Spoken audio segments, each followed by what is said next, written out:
दोस्तों, आप जब कभी भी शिवलिंग पर जल चढ़ाने के लिए जाते हैं तो कृपया एक बात का ध्यान रखें। आइए, क्या ध्यान रखना है जानते हैं श्री प्रदीप मिश्रा जी महाराज से। तुम कह रही हो मेरा भोलेनाथ सुन नहीं रहा, मेरा भोलेनाथ सुन नहीं रहा, मेरा भोलेनाथ सुन नहीं रहा, क्योंकि तुम लोटे में से भी तो जल चुरा कर दूसरे को चढ़ा दिया। एक लोटे जल में से वहीं शंकर जी को चढ़ा दिया, उसी लोटे के पानी में थोड़ा सा बचा के गणेश जी को चढ़ा दिया, उसी में थोड़ा बचा के पार्वती जी को चढ़ा दिया, उसमें थोड़ा बचा के कार्तिकेय जी को चढ़ा दिया। अब यहाँ बात चल रही है सारी समस्या का हर एक लोटा जल। अब तुमने उसी लोटा का पानी थोड़ा सा हर हर महादेव शंभो काशी गणेश जी को हर हर पार्वती जी को, फिर इधर कार्तिकेय जी को चढ़ा, फिर उसमें से बचा के थोड़ा सा नंदी को भी चढ़ा दो। लोटा एक देवता।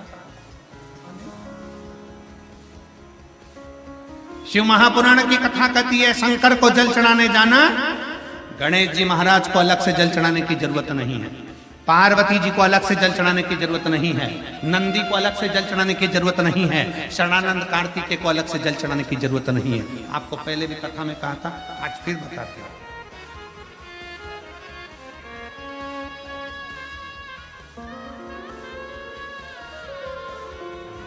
जैसे ये शिवलिंग, ये जलाधारी,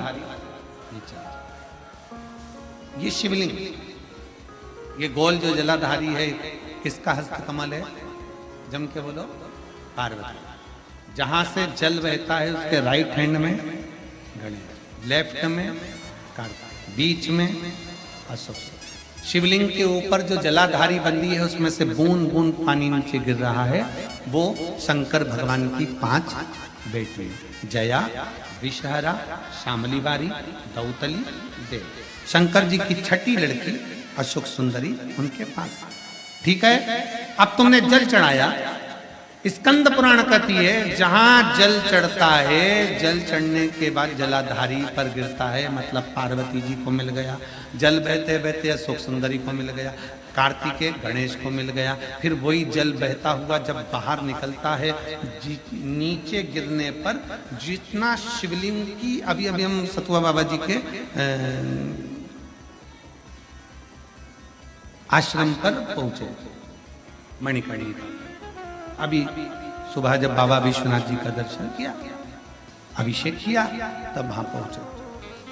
अगर आस्था चैनल वालों के पास अगर वो शिवलिंग का अगर वो फोटो हो बाबा जी के धाम आश्रम का जहां हमने अभिषेक कर रहे थे जल चढ़, तो वहां पर पारस शिवलिंग का अभिषेक करने के बाद में नीचे जो जलाधारी है, जलाधारी में से जहां से पानी गिरता है, ये पानी जो नीचे गिर रहा है, पानी यहाँ आया और यहाँ से जो नीचे गया, मतलब जितनी परिधि मोटी है उतनी परिधि, जितना पानी यहाँ से लेके यहाँ तक जमीन पर जाता है उतनी दूरी में 64 योगनियां हैं, और फिर पानी यहाँ से जो आगे बढ़ता है वहां पर 33 कोटि देवी देवता है। मतलब एक लोटा जल सारे देवताओं को प्राप्त हो जाता है।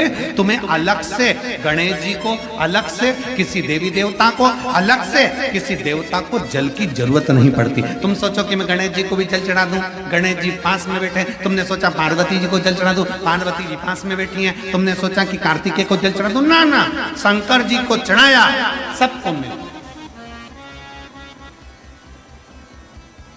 मंगलवार का व्रत करते हो? जम के बोलो, कोई करता होगा, आप में से कोई करता होगा। हनुमान जी। शुक्रवार का व्रत संतोषी माता का, लक्ष्मी जी। शनिवार का व्रत, बोलो बोलो, जम के बोलो, जम के तो बोलो, शनि महाराज जी। गुरुवार का व्रत बृहस्पति। अब कभी अगर मौका मिले तो एक बार स्कंद पुराण पढ़ना। स्कंद पुराण का काशी खंड स्मरण करिएगा या अवंतिका खंड स्मरण करिएगा। स्कंद पुराण के अवंतिका खंड में, काशी खंड में वर्णन मिलता है। तुम चाहे रविवार का व्रत कर लो, सोमवार का कर लो, देवी का कर लो, देवता का कर लो, चाहे चतुर्थी कर लो, चाहे छठ कर लो, चाहे पंचमी कर लो, कोई सा भी व्रत कर लो, व्रत का फल तुम्हें देवता बिना शंकर की आज्ञा के दे ही नहीं सकते। शिव कहेंगे तब फल, शंकर कहे तो फल।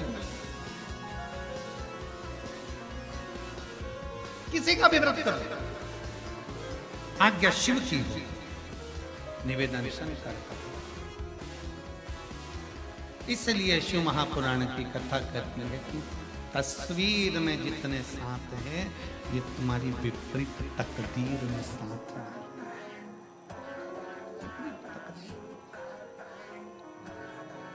अंत समय प्रभु आना पड़ेगा, वचन